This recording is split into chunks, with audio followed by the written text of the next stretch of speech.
Но это бизнес-встреча, я должна там быть, но просто...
Hello, everyone. Welcome to the 22nd SPITI World Zoom meeting. It's the first meeting of 2022, and I want to wish you all a happy new year. I think I hear myself twice. I don't know why, if you hear it. We had an issue here in Crete because... Okay. I want to wish you a happy new year, a prosperous new year, full of health and happiness for you and your families. I hope you enjoyed the festive time with your families and that you gathered all your strength for new beginnings and for a new year, 2022. I wish you all the best. I want to remind you that during the meeting, you have to keep your microphones muted and your cameras on if possible so that we can see each other.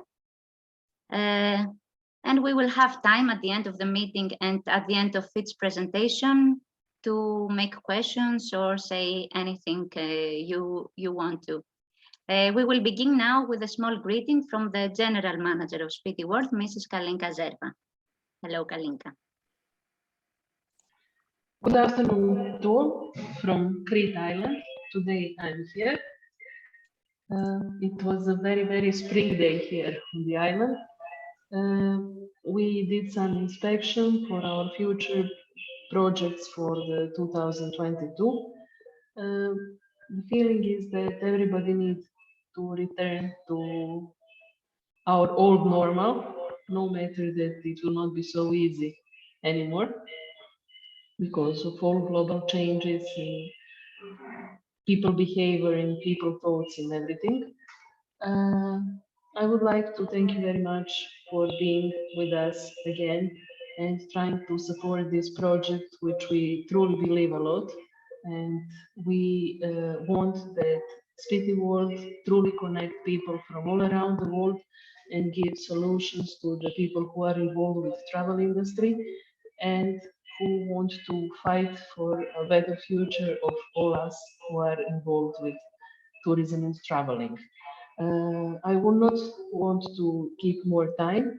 We can start with our program. And later, I would like to have your thoughts and opinions of the situation, how you see 2022. We see some movement from our side. Let's hope that this will continue and that this new pandemic of Omicron will not change our future program. So let's continue with the program. Thank you, and hope we will enjoy all the presentations.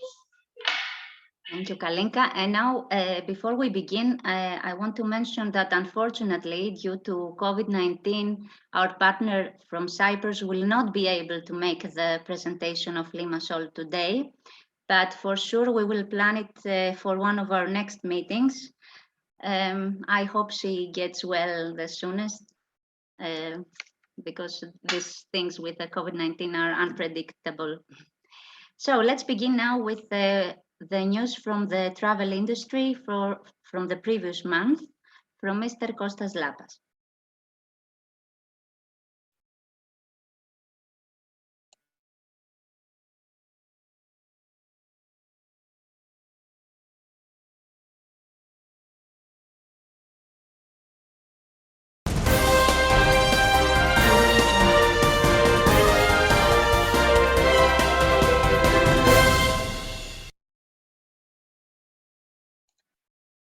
Welcome, Mr. Lapas.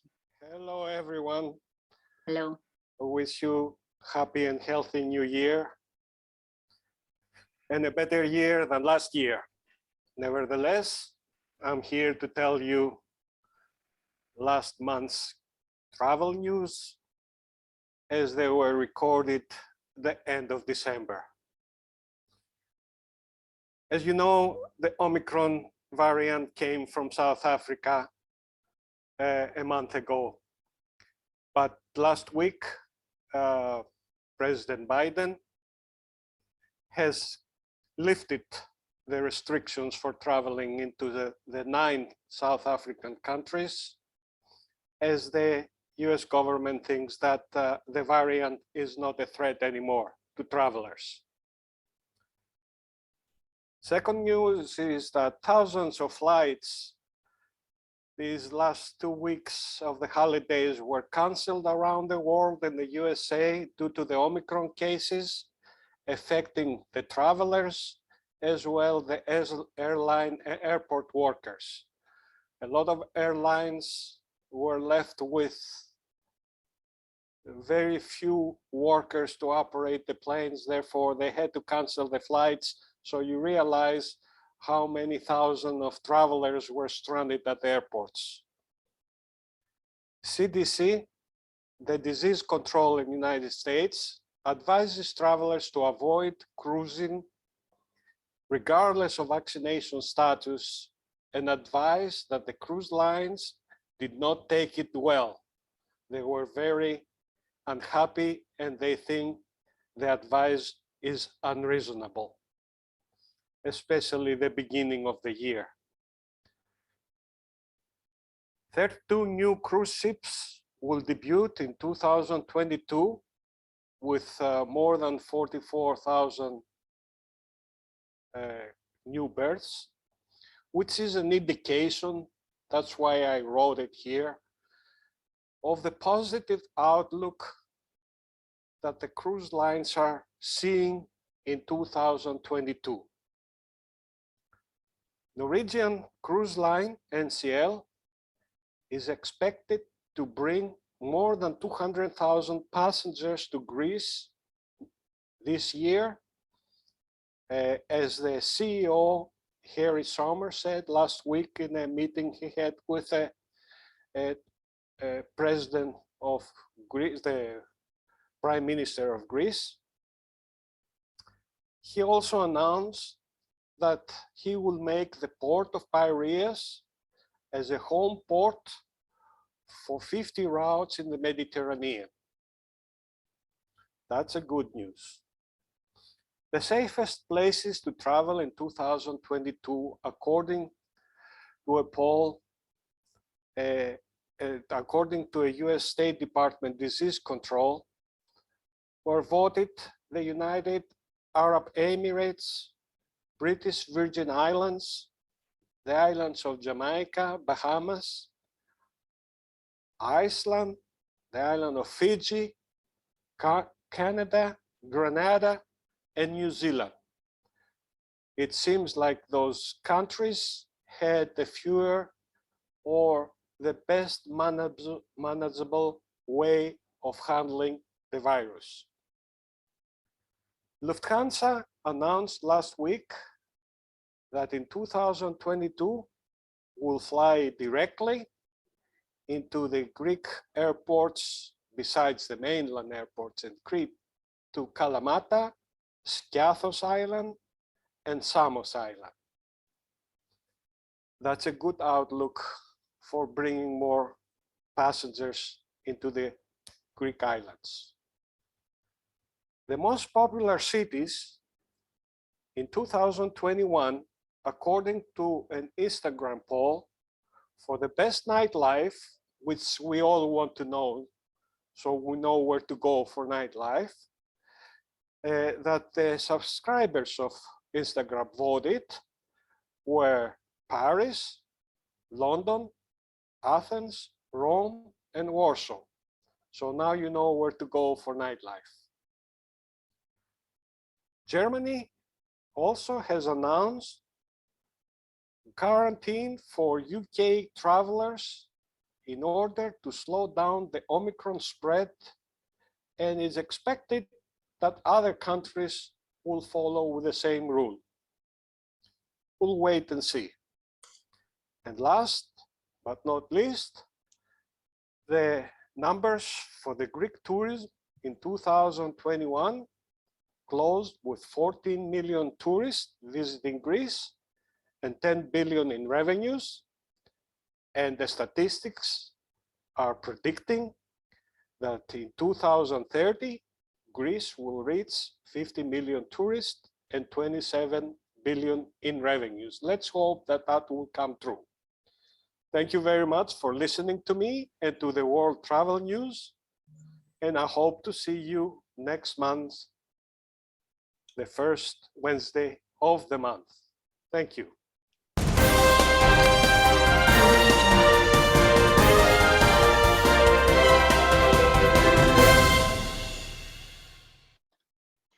Great, thank you very much, Mr. Lapas. And now let's see the latest COVID-19 news from Nikos Giacometis.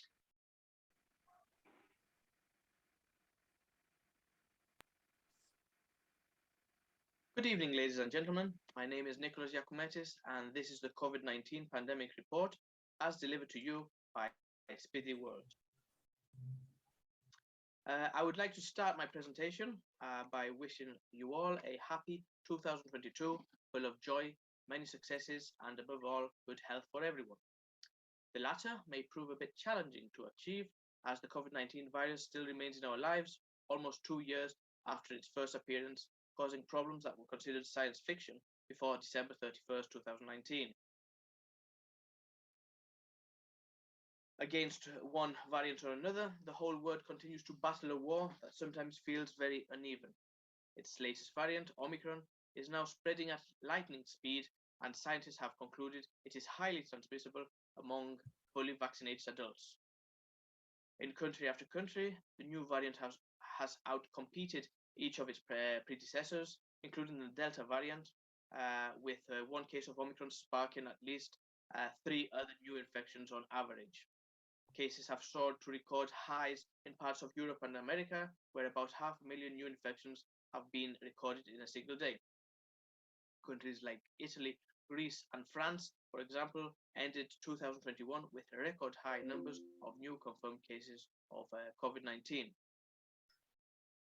So it looks like 2022 begins much like 2021 did, perhaps even worse. It's hard to find much good news among the waves of grim statistics that have washed over the world since the emergence of Omicron, and yes, we are again facing a serious medical crisis. So, do we have any reason to be optimistic? In fact, we do. We are actually in a much better position than last year, and there are good reasons to be confident that 2022 will be a much better year. With the majority of us well protected with highly effective vaccines, we have a much lower individual risk of ending up in hospital, or worse, if we catch COVID.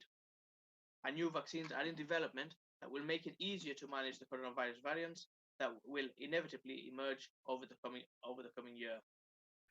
Also, over the past year, a number of antiviral drugs have been shown to warn of serious illness and have been earmarked for vulnerable people. The positive part of the Omicron variant is that the death toll and hospitalizations remain relatively low in all countries compared to numbers from previous waves.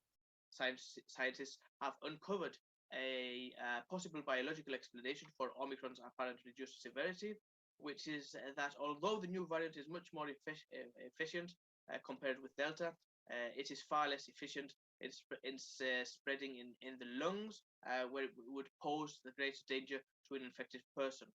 In this way, the variant may spread between individuals far more quickly, but not reach more vulnerable parts of their anatomies. Moreover, Omicron was first found in South Africa, which then experienced a very rapid rise in numbers of COVID-19 cases. But now these case numbers appear to have peaked, and therefore the country is experiencing a relatively brief wave of milder infections. So apparently, we are certainly not out of danger yet. Cases are at unprecedented levels and rising, and COVID is still a serious threat to the most vulnerable. So we need to continue following the public health guidance to protect them. But there is a realistic prospect that 2022 will be the year we can begin to live with the virus and without the fear of both COVID and lockdowns that have haunted us for the past 2 years. That's it from me. Thank you for your attention. Stay safe and stay well. This was COVID-19 report from Nikos Giacometis. And now I want to welcome the Professor and Dr. Andreas Papatheodorou, who is here with us. I'm really happy you are here with us today. Thank you for your participation. And Happy New Year. Thank you so much for kindly inviting me, and It's a great pleasure to be with you virtually, of course. I would like to wish you all the best for 2022. May I kindly ask you to give me co-hosting rights so that I can share my screen? You have the right to share your screen. Okay, great, thank you. Okay, so right, so suppose you can all see my screen now. So title of my presentation today is Fly Cruise Products and Homeporting in the Post-COVID-19 World, Challenges and Opportunities. And I really enjoyed the presentation of tourism news earlier today. There seems to be some optimism regarding homeporting and cruising for 2022, and I very much hope that we will not experience any new adverse consequences as a result of Omicron or any future variant. Now, regarding my presentation, I'll start with a bit of theory, given that I'm an academic, and then I will proceed more into some applied topics. So I'll start by highlighting the interdependence between transport and tourism. And in tourism economics, we always refer to the tourism ratio, which shows the tourism-related receipts of a specific sector expressed as a percentage of that particular sector's total turnover. When this ratio is over 15%, we usually refer to a sector as being part of the tourist supply chain. And in this context, transport and cruising are par excellence tourism sectors. Transport has a ratio often exceeding 90%, and I would say that for cruising, it's almost 100%. Over time, we've seen a major growth of international tourists who travel by air. Shortly before the pandemic, but back in 2018, this was 57%, up from 35% in 1980. And we also need to remember that transport has a major impact on tourism regarding employment, estimated close to 16 million jobs directly. And if we consider the different multiplier effects, that's about 37 million jobs and about $900 billion in terms of GDP. That's, of course, before the pandemic. In any case, we need to remember that transport and tourism are highly cyclical and sensitive to changes in the economic, social, and political environment. And what seems to be of great importance, and that was the case before the pandemic, but also now, is route development and how the different stakeholders can come together in order to promote destinations as well. And what is very important to remember is that destinations may suffer from what we call over-tourism. It's very important to ensure that they don't become victims of their own success. And so talking about improved transport accessibility, talking about new home ports and ports of call is quite important. However, it should be done in a concrete and streamlined manner. Okay, so before COVID-19, we were talking about a major dynamism in terms of transport, in terms of cruising. Then we all know about COVID-19 has been termed as a black swan by a number of different analysts, meaning something that was quite unlikely to happen, but which had devastating effects. And as a result of that, we moved from, the case of over-tourism. And here you can see a picture coming from Santorini with a huge queue of tourists, and you can also see the cruise ships waiting for them. We moved to a new term called zero tourism. And this picture here comes from Colosseum, and it was shot on the 28th of March 2020, and during the very first wave of the pandemic. Obviously, we all know that COVID-19 had devastating effects. We've seen a number of destinations closing down completely. Here we have some statistics coming from the United Nations World Tourism Organization about the share of destinations with complete closure of borders. As you can see, back in April 2020, most European destinations were closed. Gradually, Europe adopted a more relaxed stance and approach. At present, very few, if any, European destinations remain closed. However, if we look at Asia Pacific, it's still very different. Now they have a much harsher approach, and a number of places are still under very severe travel restrictions, which is bad for both inbound and outbound tourism, given the dynamism of the Asia Pacific region, but something that we need to take into consideration. For example, we all know that Costco here in Greece played a vital role in terms of initiating direct flights between China and Athens. The very idea was to bring Chinese tourism to Athens, and from Athens to Piraeus. As you probably know, Costco controls a good part of the port and is also in the process of building certain hotels. So the idea is that the port of Piraeus could act as a home port. People could spend a few days ahead of the cruise and then start the cruise in out of Piraeus port. So as a result of the pandemic and as a result of all these restrictions that have been imposed in China, this project has been frozen for some time.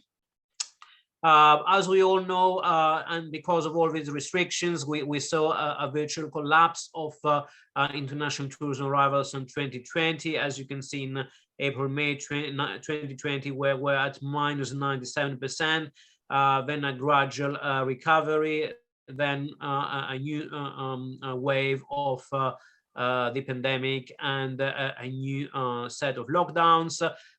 Things are now a bit brighter, but of course it's a matter to see what's going to happen with Omicron, and obviously whether we're going to have any new variants. And not surprisingly, because of all this collapse in international tourism as a result of the restrictions, we also experience a collapse of traffic. And remember, very few people fly for the sake of flying. Most people fly to go somewhere and do something. And demand for transport is of derived nature. And here we have some statistics coming from the International Civil Aviation Organization showing that between 2020 and 2019, we experienced a reduction of about 60%. Comparing 2021 to 2019, a reduction of about 50%, and now the forecast is that for 2022 we are still going to lag behind traffic experience in 2019, about 26 to 31%, depending on different scenarios. And so although we saw an exponential rise of traffic since the Second World War and until 2019, then things change dramatically. Talking about Europe, which is of great importance to us, here we see some statistics regarding the evolution of traffic. Statistics here come from Eurocontrol, which is the air traffic manager in Europe.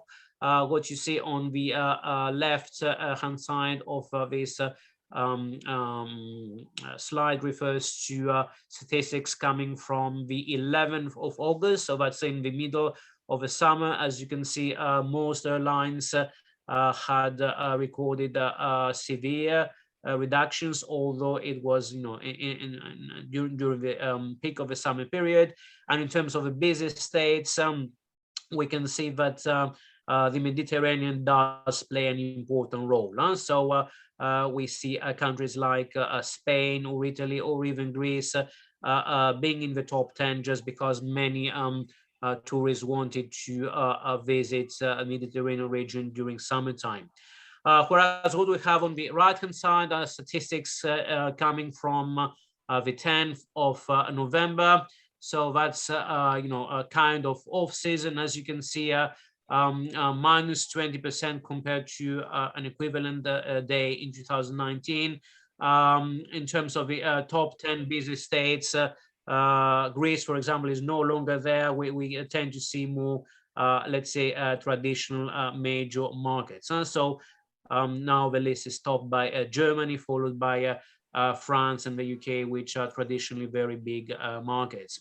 Now, it's quite interesting to note that there's been a bit of a reversal regarding Ryanair. So back in August, the 11th of August, Ryanair was down by approximately 15% compared to same day in 2019, whereas for November 10, it was up 20%. So it seems that a number of low-cost carriers, including Ryanair, are now more aggressive, and they want to somehow catch up, and make sure that they manage to grow in 2022.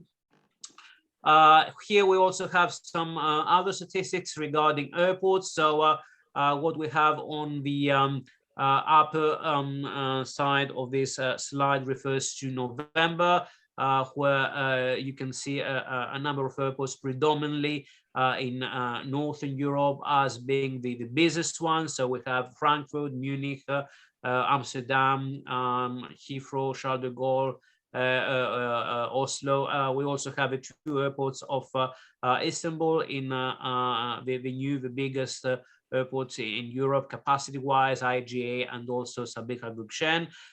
Whereas in the lower part, we see what was the case during August, where again we have a number of busy airports in the Mediterranean region, including Palma de Mallorca or Antalya or Athens and Barcelona. And in terms of market segments, it's very important to note the rise of business aviation and cargo. Now, obviously, that's not related to the fly cruise product, but that's something that we certainly need to consider as a possible way forward for airlines. On the other hand, if we look at other kind of segments back in August, they all experienced a decline. In November, we've experienced a rise of non-scheduled charter flights and by 36%.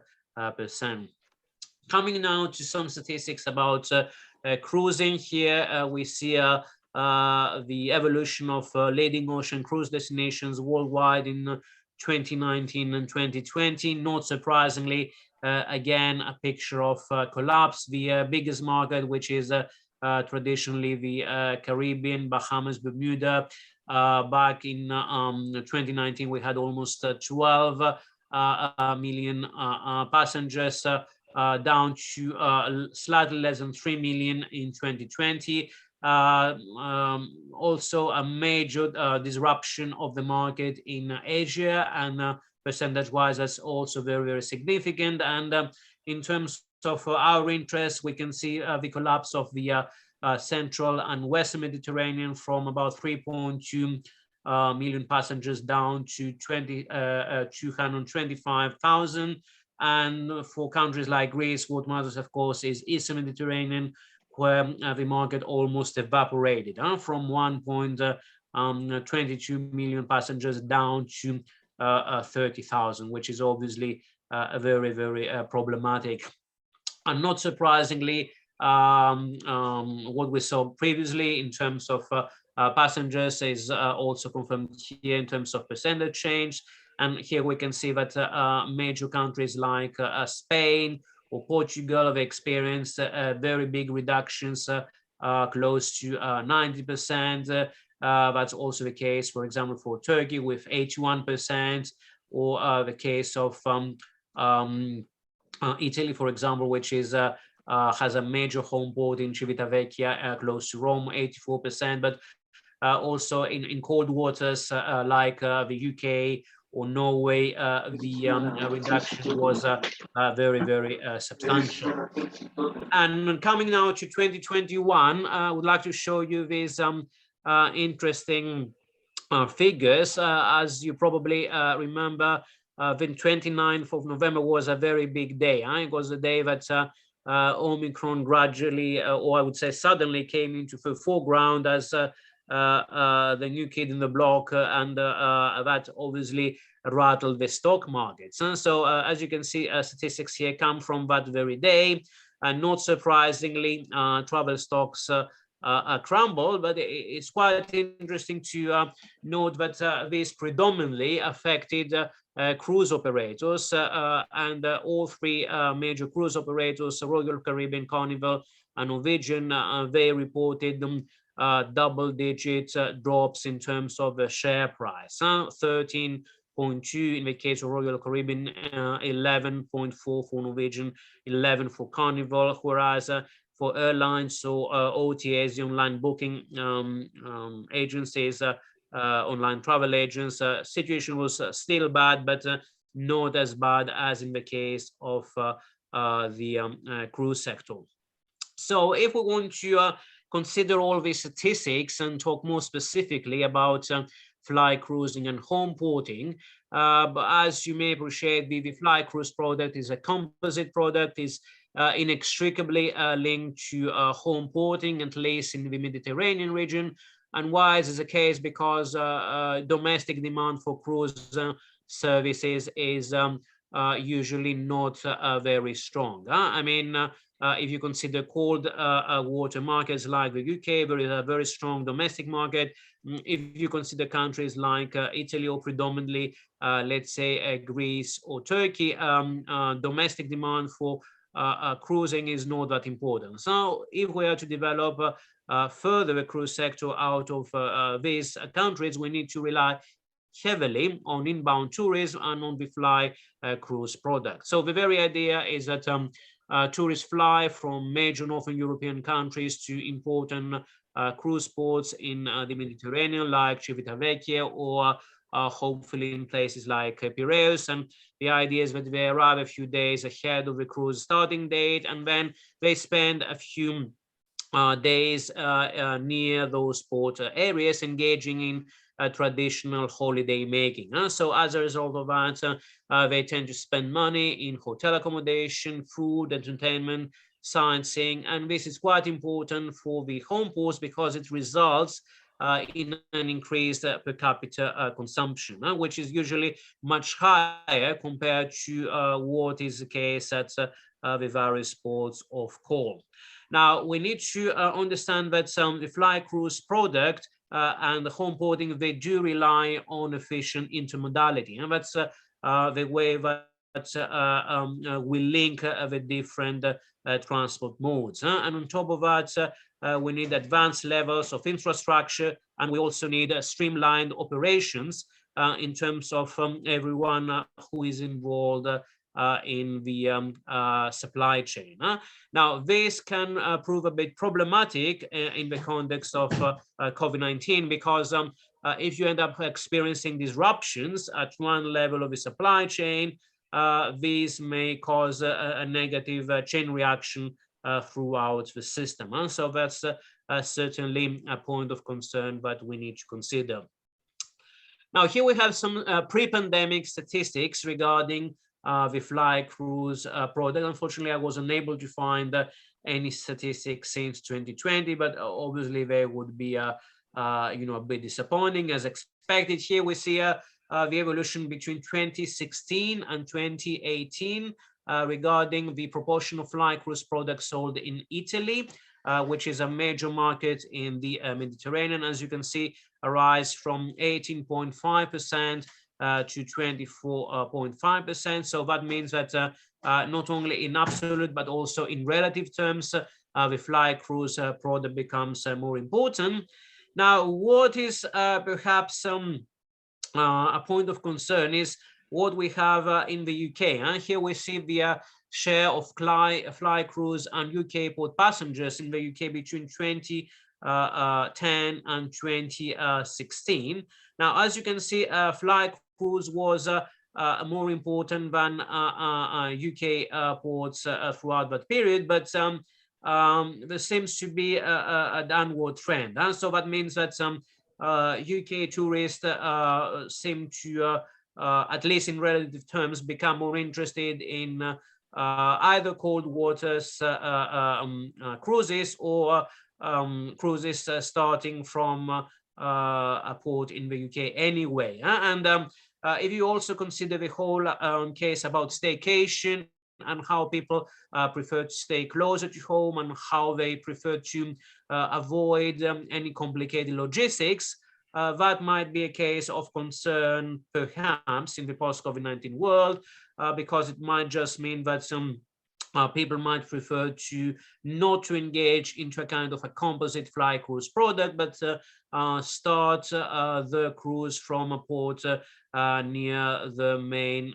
place of living. And that would obviously be good news for Northern European ports. I don't think it would be very good news for Southern European ports, given that, as I said, domestic demand is not as strong, and we rely a lot on inbound tourism.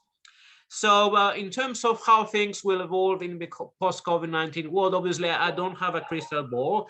There are lots of question marks, lots of uncertainties regarding how long the pandemic will last, whether we're going to see any new variants and the severity, whether we will end up seeing a global recession. So far, this has been averted, but at the same time, we see inflationary pressures.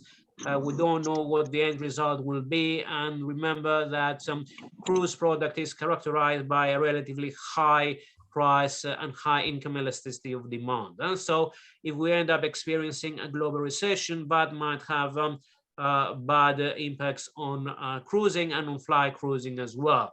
Again, it's a matter of lockdowns and travel restrictions. It's a matter of consumer confidence. So people need to get trust not only in flying but also in cruising. And obviously, if we're to talk about fly and cruise, it's a matter of combination, and it's a matter of whether the different companies involved in the sector will be able to withstand the current financial adversity. As we know, a good number of air transport and other transport for tourism companies, including tour operators, cruise and so on, they either got credit lines from the state or kind of subsidies. It's a matter to see whether they will be able to withstand the current financial adversity. Yeah? So there are lots of questions, question marks, as I said, and because the fly cruise product is of composite nature and characterized by a substantial degree of complexity, what is important is to be able to coordinate and streamline operations and procedures across everyone involved. And I think that in this context, it's also important to consider the role of destination managers. And so cruising is, as we say, typically an all-inclusive product, and we have cases where people won't leave the ship at all. But I think that if you truly want to differentiate your cruise, you need to consider destinations very, very seriously. And so from this perspective, I think it's quite important for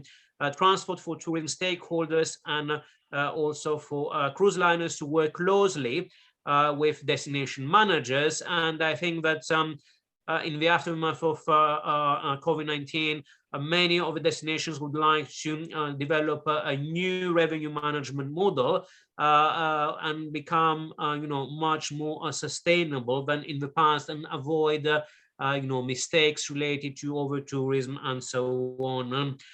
In this context, perhaps cruise passengers may fit well into this new narrative. Many of these cruise passengers do belong to the upper medium income class, and that means that destinations are in a position to get people who have a high level of income and an increased level of per capita expenditure.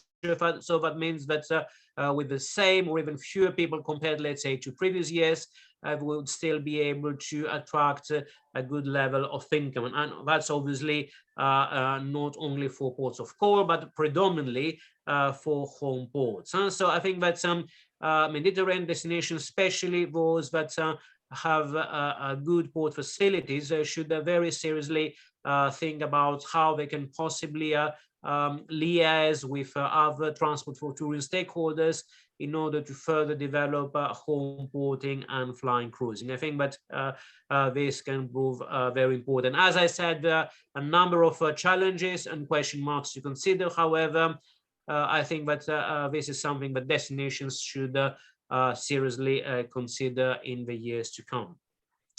So that's all from me, and thank you very much for listening. Thank you.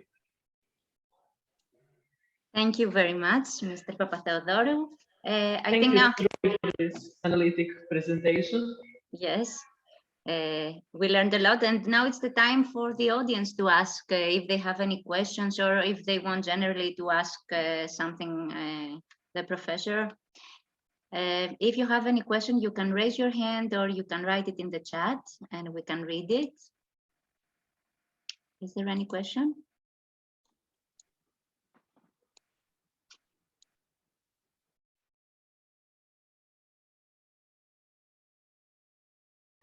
Okay, I can see one question in the chat. Mrs. Eleni Morait is asking, which are the strategies in place for the cruise industry to regain public trust? Yeah, I think that's a very important question because, as we all know, the cruise ship is a kind of a confined place. Huh? So I'm sure you all remember cases where people were not allowed to leave a cruise ship because there were COVID-19 cases on board, and suddenly cruise ships from places of entertainment became like golden cages and jails. And so I think it's a very important to ensure that we have a very strict health and safety protocols to ensure that everyone who embarks in a cruise ship is fully vaccinated and had all the necessary tests. Now, the big challenge, of course, is what happens at various ports of call, because people can go out for an excursion, and then as soon as they return, we might experience various problems. And so we need to somehow develop a streamlined mechanism with rapid tests to ensure that as soon as people have embarked the cruise ship again, that there is some guarantee, let's say, that the cruise ship is COVID-19 free. And then it's a matter of meeting and observing all the protocols while on board as well.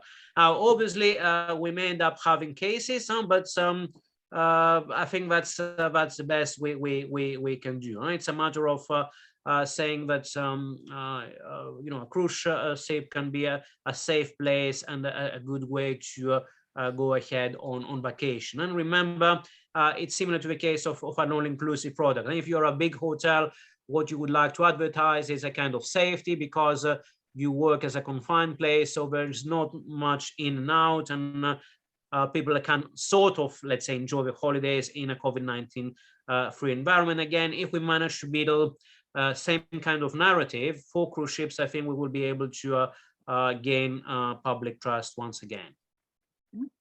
And Mrs. Konstantina Kavoridou is asking, what is your opinion if the cruise industry should control the problem of overcrowding, especially on small islands? Mm-hmm. I think it was something you mentioned in your that's quite an important question as well. Now, as you may appreciate, the overcrowding concept is very much related to the available capacity. So what might be overcrowding, let's say for a small island, might just be a small scale for Piraeus or something else.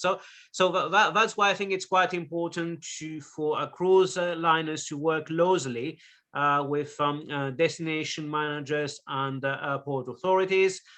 First of all, we need to see whether it's possible to add capacity, add port capacity, and also make logistics more streamlined, because that can help reduce problems of overcrowding, which is what we would call supply side management. But obviously, you would also need some demand side management in terms of how many ships are allowed per hour or per day to get into a specific port. And when we talk about airports, for example, there is a very sophisticated system of slot management, and I think that gradually we may see something similar developing in the case of ports, in terms of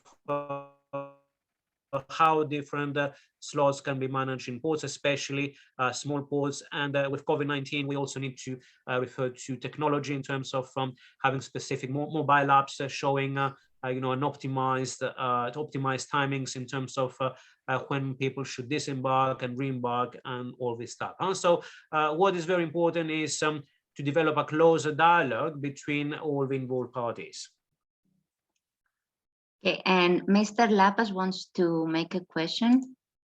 Hello, Mr. Papatheodorou. Hello, good evening. Good evening. I could never understand the CDC, the Center of Disease Control, advisories that they come out from time to time, affecting or applying to transportation, the cruise lines, the airlines, and other means of transportation or travel in general. How much weight do they carry, and how much do they affect the public or the industry, the businesses? Is it something that should take it serious, or it's just advisories just to come around and just give us hard time? Well, yeah, it's quite a difficult question, I would say. And, you know, the easiest way to, reduce all these pandemic waves is to shut down and lock down everybody and everyone. But obviously, we need to consider the real economy. We need to consider the very negative psychological repercussions of the pandemic. We need to understand that people may become unemployed, and the economy may get into a very big recession. So I think it's always a matter of cost and benefit analysis. So this is the reason why, at least from the second wave of the pandemic onwards, all transport for tourist stakeholders have been advocating against travel restrictions and more about streamlining. And I think that people are now more concerned about the lack of streamlining and about different countries having different protocols, so having sudden cancellations and so on, rather than the advice provided by different bodies per se. So I think it's very, very important to move more into that direction, meaning less emphasis on travel restrictions and lockdowns, much more emphasis on streamline and careful monitoring of what has already been agreed. I think that's more important, and this is the way that people will gain trust, in my opinion, into the system. Yeah, that's what I thought too. Thank you very much. Thank you. Let's move now to the next question from Rajiv. Good evening, everyone. As we know, we are going through a tough time. When we can expect travel industry back to normal situation? Again, quite a difficult question, but depends on the market. So I would say that if things go well, at least for Greece, we should be able to be back to pre-pandemic levels, if not this year, by next year, by 2023. If you consider other markets, it might take even more time. I mean, if you consider especially East Asian Pacific, we might go down to 2025, 2026, or even more. Again, it very much depends on the type of product and activities that we consider. So if you consider domestic tourism, usually it's much easier for it to rebound compared to international tourism because there are fewer travel restrictions. Again, if you think about outdoor recreation and about some tourism that takes place in open air, it's much easier.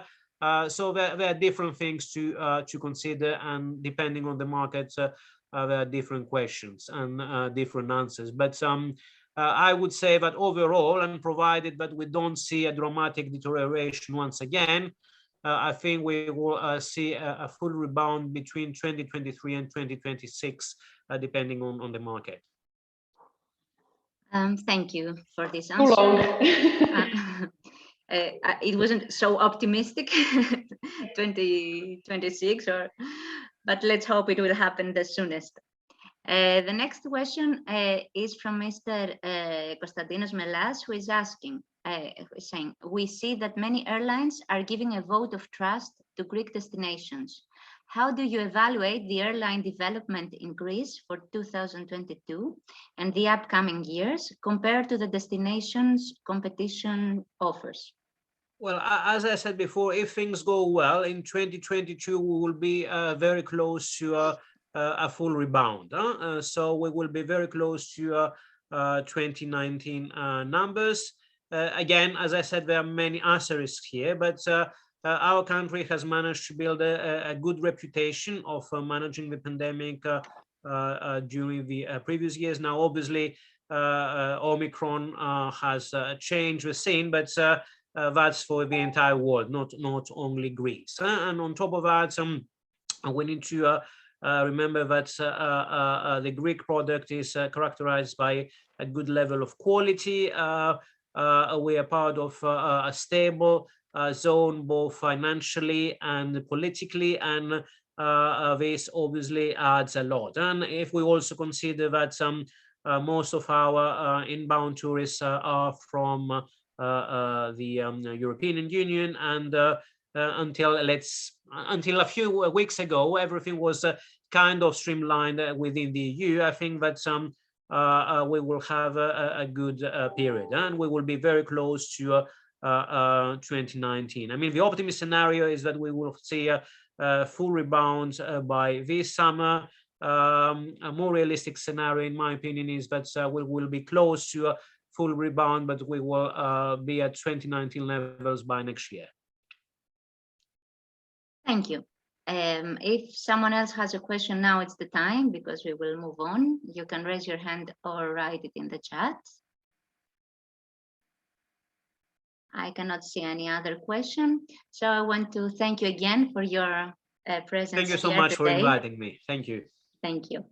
We will move now Thank you very much, Andreas. to our next subject.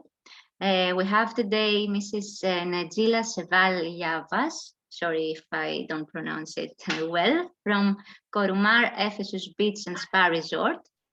Welcome, and thank you for being here today with us. Hello, I will say Hello. thank you to invite me and our hotel. Nice to be with you. Happy New Year also. Thank you, happy and healthy, and a lot of guests, I think. I want to present our hotel now, if you allow me. Yes, you can share your screen if you wish. Yeah.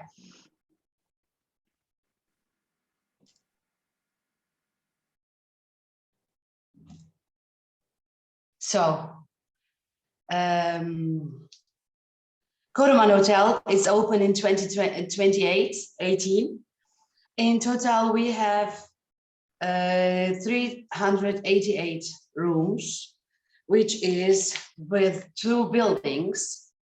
And I don't know, can you see? Yes, So, we can see your screen. Okay, in total, we have 2 hotels. Korumar has 2 hotels. It's what you see, Korumar Deluxe is here, the first one. And the second one, who is only 4 years old, is Korumar Ephesus.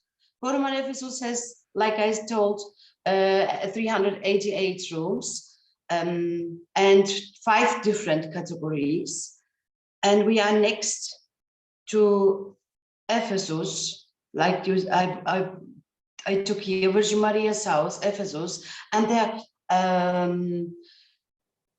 Kuşadası Harbor is also next. I'm sorry, I'm so exciting. The airport from Izmir is only 70 kilometers far. 5-star hotel, what you see in total here, and with a long, wide and long beach. It's really long beach, and with the biggest swimming pool in the whole Aegean area, which is one of the biggest swimming pool, but has 4,000 square meter big, and water slides, 1 water slides for adults, but what has 9 slides, and for kids as well. And I would like, sorry to interrupt you, I just want to say that it is a very nice swimming pool because it is going around the whole hotel. Yeah, So you mean this you one? are moving like in a river going around all this place. Now, Kalinka, I have also a video what I want to present. Then they can see all the house from in and out. This is one of our standard rooms. The standard rooms And like I told, we have standard room, family room, it's junior suite, normal big suites, handicap special rooms, of course. And it is really, this house is also flat where you can go with wheelchair very well in everywhere. We have the ultra all-inclusive concept, 24 hours. That means some import drinks are also in the concept. We have main restaurant, of course, and 3 other a la carte restaurant, which is international cuisine, Turkish cuisine, and fish restaurant. In 1 week's stay, the guests can go, they can order. Now I have here the video, but we can see whole Korumar Ephesus, where you visit Kalinka. And here you can see everywhere. This is the snack bar. Here is we have the entertainment, soft entertainment on the daily time with aerobic, yoga, darts, every games, and the evening every day does the show changed. The biggest really soft sandy beach, which we have also very enough place for everybody, and 4 cabanas where you can have special treatments, and you can rent these cabanas with different kind of concept. We are directly opposite Samos, of the other side from Samos. Next by us, 10 kilometers is Ephesus, 10 kilometers is also Kuşadası. We are next by Miletus, Didima, everywhere. We are really in the middle of the history place. Virgin Maria's house is also only 10 kilometers.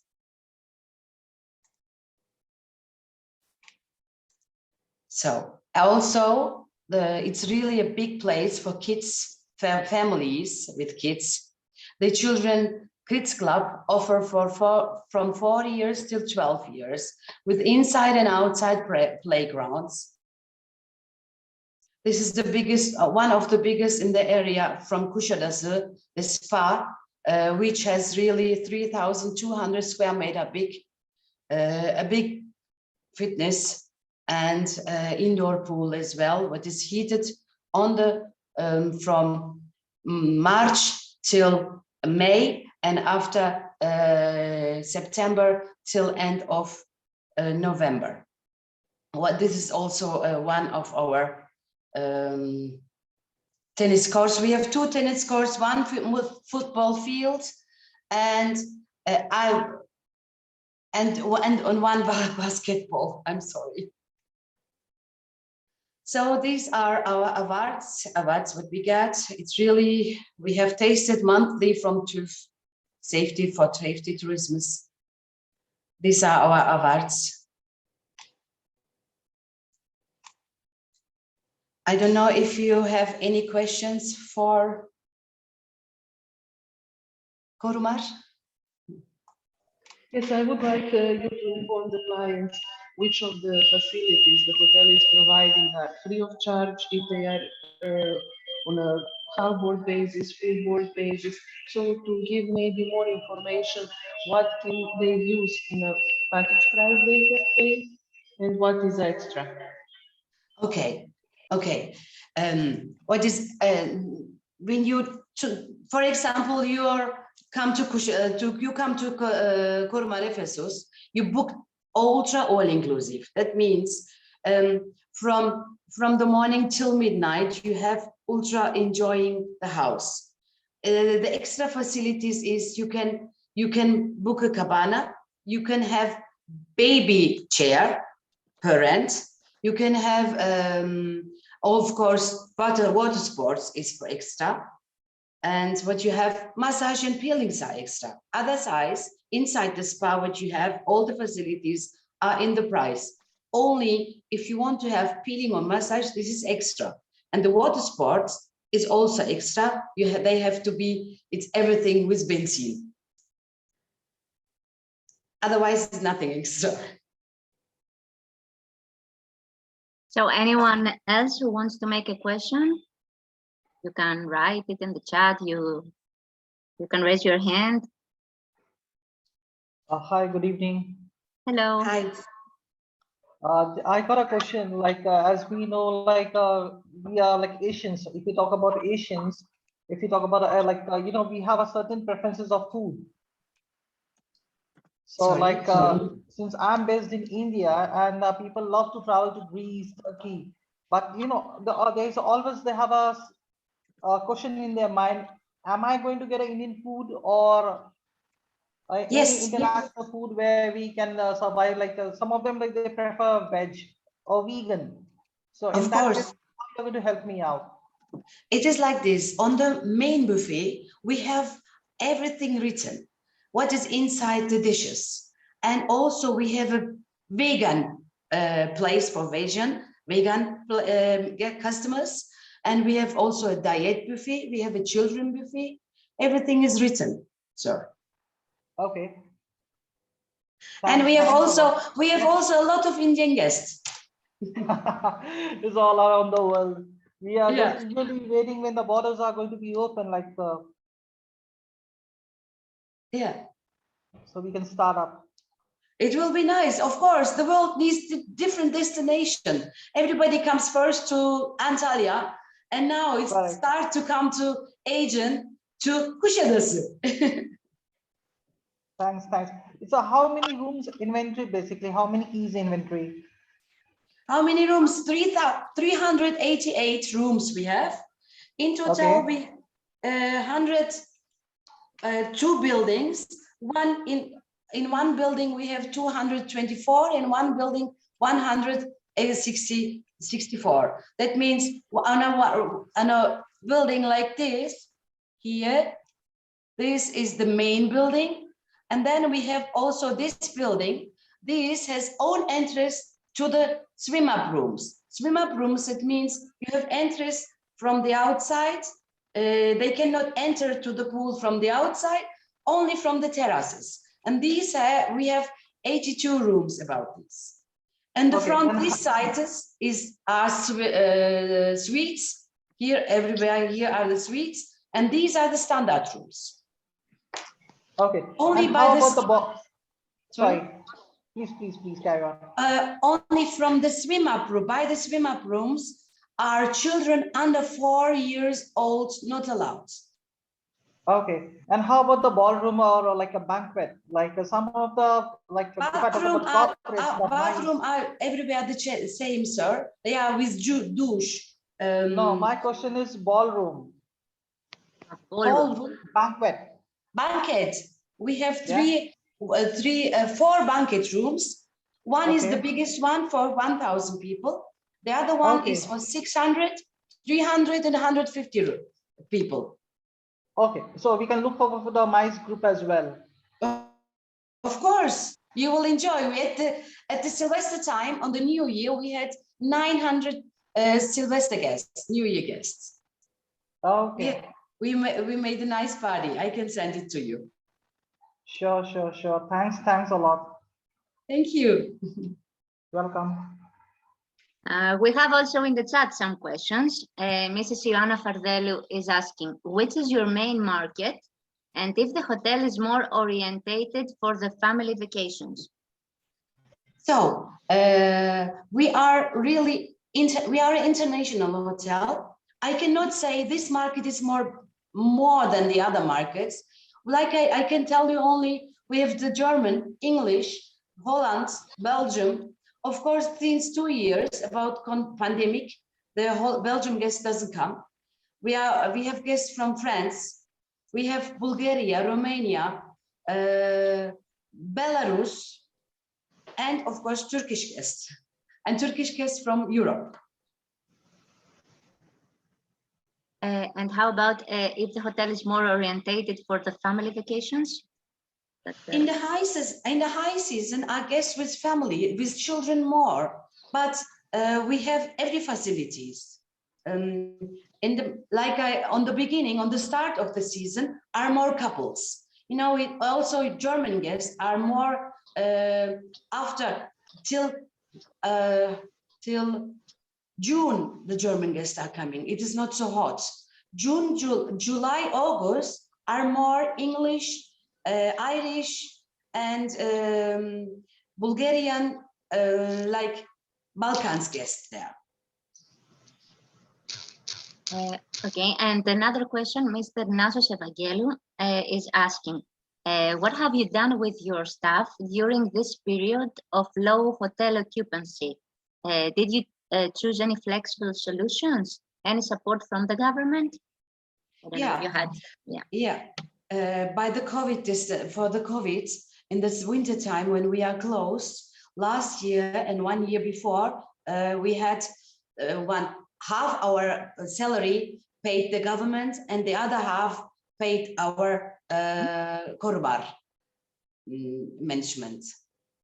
We try to catch them. You know, if you have only 6 months or 4 months work, and then you say, okay, bye-bye, then they have to search for another job. I can understand. And that is the reason why Korumar management try to catch them, that they don't change. And also the guests are not coming only for the building. The guests are coming for the people. We have from Germany and from England, a lot of repeat guests, and they're asking for a bellboy and they're asking for a waiter. And that is the reason why we try to keep them. Great, thank you very much. I don't see any other question. So I want to thank you very much for being here with us today and for your presentation. I have to say thank you. It was nice to be with you, and I hope we will see each other. I hope I will have the opportunity sometime to enjoy this huge pool that I show in the pictures. And have a happy new year again. Thank you. Thank you very much. Bye-bye. Bye. And now we will continue with a small advertising spot. So you can stop sharing your screen if you... Okay.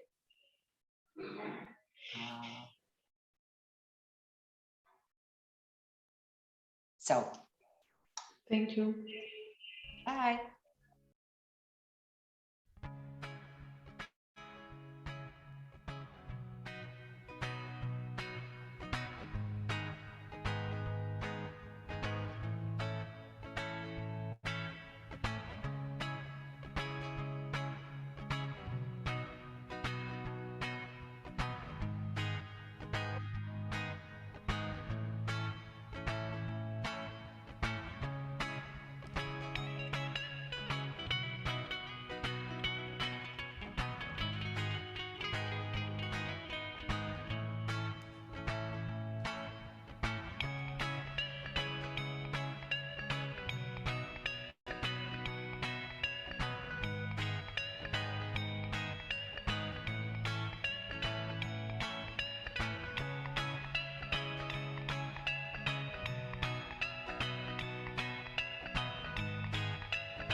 And now Mr. Vaios Podikas will share with us the latest news from our group, Orancon Group.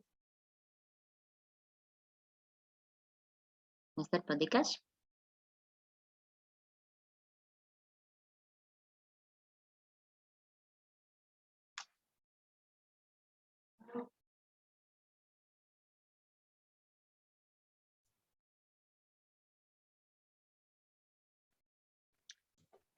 We cannot hear you.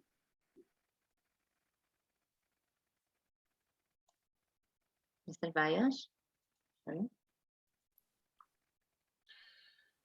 Good afternoon, ladies and gentlemen. Thank you very much for your presence in our meeting. And I would like to wish you a very happy new year, despite the Omicron attack.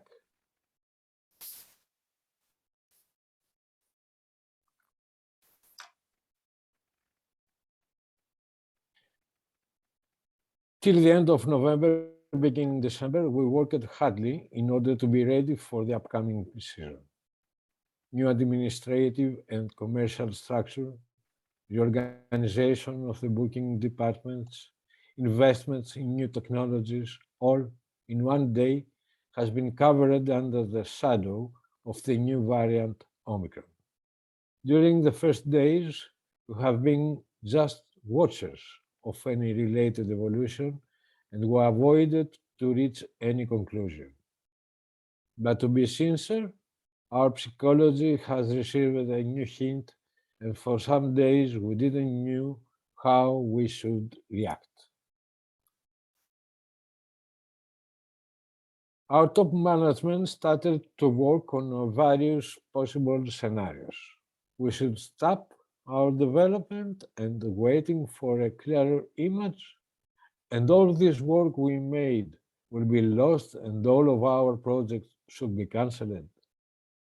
After meetings and meetings, taking into considerations all the factors that possibly could affect our business, we decided to stay calm and mature, waiting for the evolutions. To be panic doesn't help the situation. In contrary, can driving us to the disaster. Taking the decision to move forward with our teams in all companies of the group, we adapted our way to working according to the new protocols. The remote work, basically the most correct measure, is not something new for us. During the pandemic, we are disposing all the necessary experience and infrastructure to do so. One thing is important for us: to expose our personnel in any kind of danger related with the unbelievable transmissions of the new variant. As now we increased our cooperation with Global to 19 ports during December, our Sorex team worked hardly in order to approve the new tours and partners in all destinations. Our main priority, apart this project, is to expand our sales in B2B new clients, platforms, and to develop our website in the newest version, more friendly for the users and our audience. We want to create a network based in a complete knowledge of any port we operate. This will provide us safety and will be ready to deal with any kind of clients, even directly with cruise lines, but also with independent sellers. Our experience in this one that guarantees the final success. But we count in our providers' support and cooperation as well. For us, our local partners are important, and we believe that our relations should be based on a mutual trust and respect.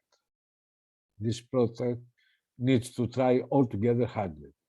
The goal is not easy, but for us is a huge challenge. For the upcoming year, we will take the risk and all of our classical tours and activities will continue with guaranteed departures 5 days per week. At the same time, we modified the core of our main program in order to offer to our clients more flexible quotation and more competitive rates according to their needs. We already made important deals with the main platform all over the world, and our tours are now in free sale and disposal in enormous audience. A dedicated team is working hard for every detail could make these programs able to be perfect. You know very well that our business in Mykonos is one of our most successful business segments. We offer any kind of service. Mykonos Farm and Mykonos SPITI, Mykonos Excursion, Mykonos Cruises, covering everything is the desire or need of the visitors. This year, we organized our interior structure from the beginning in order to respond with qualified and smart products. Our fleets, time for maintenance. Our wooden traditional kayaks, Olga and Argonautis, are now in the shipyards in order to receive their yearly maintenance. Despite the uncertain times we are facing, we will continue to invest in our boats, and in addition, we want to make them better than ever. We are confident that even if we will have a difficult season, these programs that they are offering Mykonos will be successful, and they will bring us the appropriate profit in order to cover the expenses. Thank you.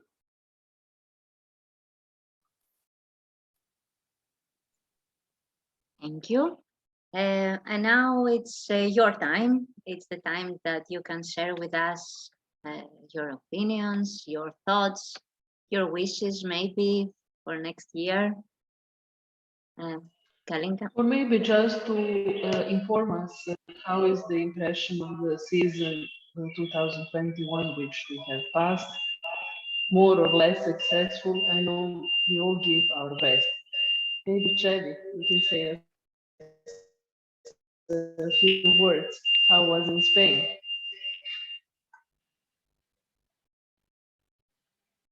Chevy?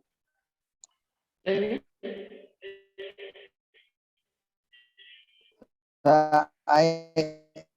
I'm sorry, but when you hear what you say, I'm sorry. I think it's just kind of I don't know if it's me or everybody else has that Yes. issue. Ah. Okay. You all have this issue because with studies we are in the same area with two computers, so there is a bad sound. We try to be in the separate rooms, but there's no Okay. good. So I'm sorry, I couldn't. I don't know if I can hear. Yes, the question is, what is your impression of the season which just passed, 2021? How different it was from the other seasons? Well, for us, it was just as terrible. Well, maybe not as terrible as 2020, but still, we are very much looking forward to see when the Omicron kind of slows down, to see if this next year can be the one that saves us and gives us back on track. But I think that we won't be able to know until we see how our March, April, May trimester there, see how it works for us, to see how the whole year is going to go. Because 2021 is a year to forget. Luckily, the government came through for us, and they did give us some economic help, so that will easily help us survive for a year and a half or two without having to put any of our resources now. So that helped. That happened in 2021. I think it's the only good thing that happened in 2021. And then 2022, it's, well, fingers crossed that we'll see things going a little bit back to normal starting March, hopefully.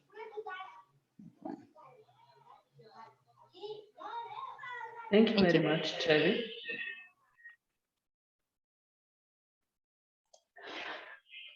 I'm afraid to talk because there is this echo sound. Someone else who wants.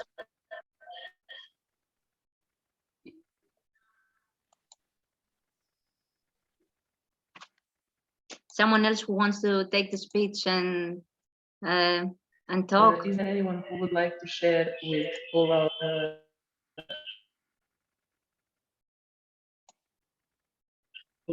their opinion?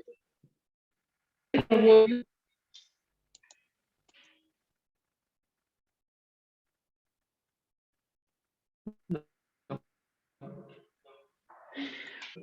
I would like to thank you one more time for being with us on this meeting.